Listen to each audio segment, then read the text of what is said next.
Last spring, on the pilgrimage, I came down and I came up to this room, and I noticed that we had no Bibles that were particular to this time. Now they said, why don't you get an Indiana Bible? Well, the reason is there were no Indiana Bibles. There was no Bible published west of Pittsburgh, and they are very expensive. And so I found this one.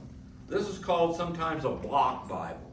It's slammed together so that when it's in the cart or the wagon moving west, it probably won't be damaged.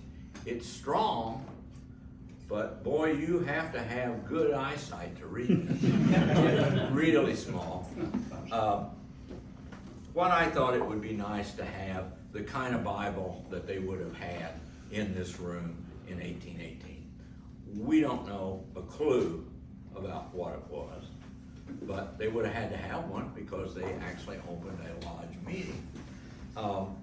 They would have just probably brought one. Somebody was coming to the meeting from Madison or around here, brought it from home.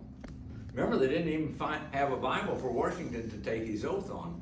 They had to go back to number 2 in New York City and get one, St. John's. Some of us have seen that. So that's what my quest was. And I found this Connecticut Bible in a bookstore out there. Now, I have been a book collector since I was 18, maybe 17, and I miss the bookstores. And half the joy was the hunt. There is no hunt now. You get online and you can get umpteen pictures. So, or books. And I found this one in Connecticut where it was printed. Now, it was printed in Salem, Massachusetts, but I have word from my minister and a Catholic priest that the witches have all been dispersed. But it also was printed in Boston as well. The main centers were Boston and Philadelphia. So this is a kind of a Bible that frontier people, and this was pretty urban, but still frontier. I mean, Madison was a cut above of, well, like my hometown of Washington, Indiana. They said on the National Road, which they used, that the biggest pothole was in Main Street on Washington. Somebody told me it still is. But anyway, so we're going to present this to the board today, and so they can have it on the altar. This one can be, okay, touching a Bible, an old Bible. There were 2 theories. Don't touch it without gloves, and now the new theory is go ahead and touch it. Because what little oil, I mean, don't be dirty, but you know, what little oil is on your fingers is going to keep the paper more supple. So, anyway, so that's the first thing. Okay, this is our Bible. This is our symbol for the way we live our lives, plan our lives, all that. This, which is much more expensive, is how and what we do in Lodge today, as well as 1812. This is a Mason's Monitor, or Illustrations of Masonry, in 2 parts. The second part comes after the first part, but never mind. The second part is about how to set up a Royal Arch Lodge and run it. So it's both Masons and the Royal Arch in the, and they were just getting going behind us. He was a big deal. Thomas Smith Webb was a big deal. And our ritual is called the Webb Ritual, Prestonnian Webb, but you know, it's not that different. So as he published these things about every 3 or 4 years. This is the 4th or 5th edition, the first one in 1795, and this is 1812, and he would change them But when you look through here, you will find that everything is pretty much in here, except York writes that. But so I think they must have had this or a similar book in this room when the Grand Lodge was founded, because it was their Bible on how to run a lodge, set up a lodge, and so I'm sure someone brought, because I heard that there were arguments among the 14 guys in here. One even went home and didn't take his charter. So they had to wait a few years. And so, you know, when you go through this, you discover the same thing. Now, I am having, if somebody uses this Bible, first of all, if they bring their Bible and want to use it, that's more than fine. But if they want to use this, you can't read what the chaplain has to read out here. It's just too small. So I am having made little cards that are just a little bigger and laminated, and they can go in. Now, you might wonder about this. This is what we used. You think there's any satin? There's not any. There might be satin in Madison, but there won't be satin in all the little towns. It just won't exist yet. So they made these. They also, and I have seen one set of cardboard or heavy paper officers' jewels. I think the museum has one, the Masonic Museum, but why are they rare? They're made out of paper, you know, and pretty soon they would all have at least enough money to buy a set of metal jewels. Evansville has had the set from the original lodge, number 10, and they're French coin silver. We had no silver in America. You had to melt it down and make whatever you wanted with it. Well, just like most family stories, it's not true. It's just sort of kind of base metal. And so that just kind of is why we have that. Now, in this one, we have to be a little gentler. It had, when I found it, it had no cover on it. Just gone. It was not gone. I looked around the bottom of the box and here it is. And on the back of the front and the front of the, always the page that they would put in before they started the book, it has almost a complete genealogy, you might say, provenance of who owned this. And it basically was two families in Spencer County. Yay!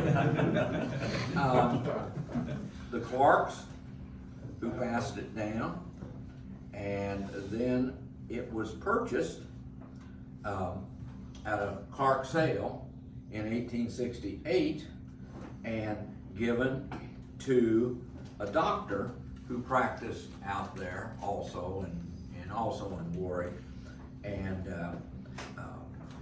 Wilson. And these men are all Masons. And I went to Grand Lodge and looked them up. The two doctors that had it, father and son, were touched in that tragedy. People don't know it anymore, but Wellborn Hospital in Evansville exploded. You know what it was? Oxygen in the operating room. Not uncommon. So they lost another doctor son in that, and brother. So Formsby's, one of the names on here is still, I think, in Spencer County.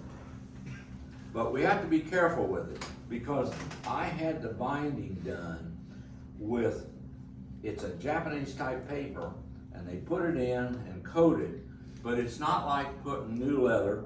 And then on the inside, you'll see that this isn't very wide because I didn't want to cover up the names. So, you know, I'm a collector. I don't want to destroy value, but I also don't want to destroy something historic. But if you match this up with this, it's still pretty much the same. This monitor is much closer to this than the monitors we gave out 30, 40, 50 years ago.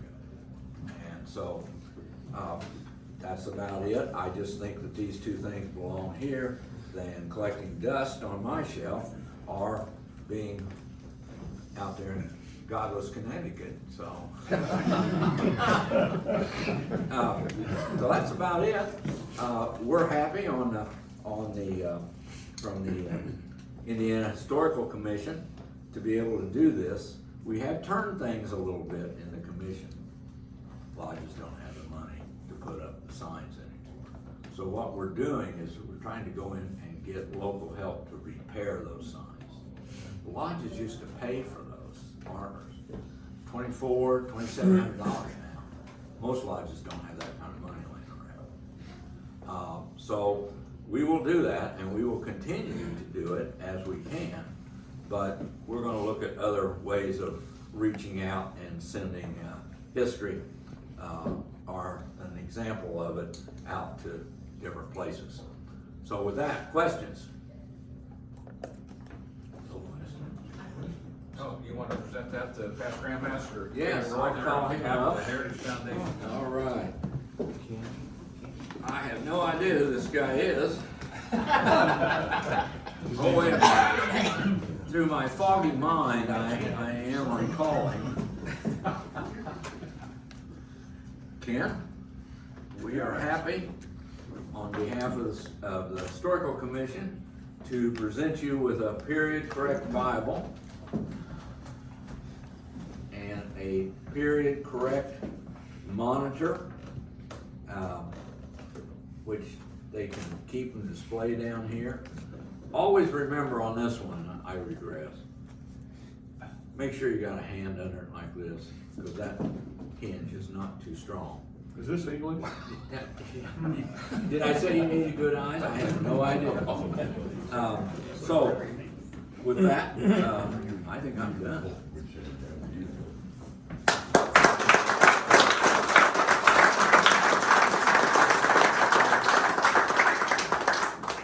That's Grand Master Bill Reiners. I want to tell you, I've known you for years, and I know just from listening to your stories,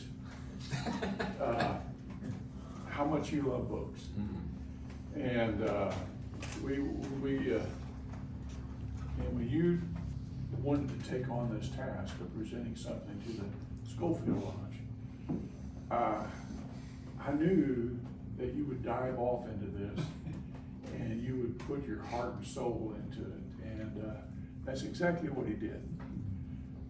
We on the Masonic Heritage Foundation cannot thank you enough. This is a blessing that we will keep in our archives and use and treasure for hopefully generations to come. Thank you. Thank you, sir.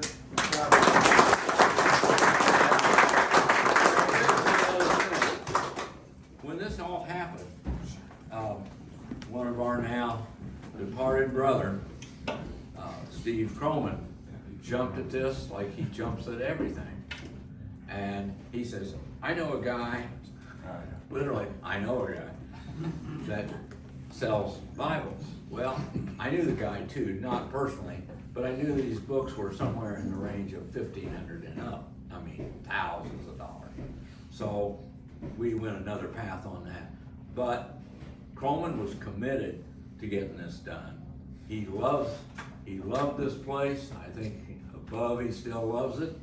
And we will miss him because he was one of the great workers.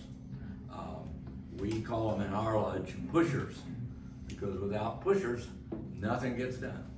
So please remember that too. Okay. All right, well, again, thank you very much on behalf of the Masonic Heritage Foundation and the board members and all the members of the Schofield Lodge UD and the members of Indiana Grand Lodge everywhere. So, thank you. And where's our Grand Master at? Where's he at? Behind you. How can I miss you here so tall? I think that it would only be fitting that the Grand Master be part of this and, Yeah. and to receive these and give us a couple of words of wisdom, okay? Okay, well, I didn't have anything prepared. I was in the corner. You guys noticed I was in the back corner here. No, this is a great moment, and the more that we can hang on to our history, and cherish it and understand it. It's just gonna help us be that much of a more solid fraternity for generations to come. And I think this is a step, always a positive step. And getting everybody together here today, like we've annually done, I don't think we can do anything else that means more to all of us than spending this time together. So thank you for letting me be a part of it, but more importantly, thank you for all your efforts, because without the efforts that you guys put into all of this, we wouldn't have this beautiful place that we cherish today. So thank you all. Thank you. Like I said, collecting books was a search, and now it's pretty easy to do. But that's my wife just was happy that it wasn't more books coming into the house. Yeah. Yeah. Okay. Thank you all for coming. Thank you all.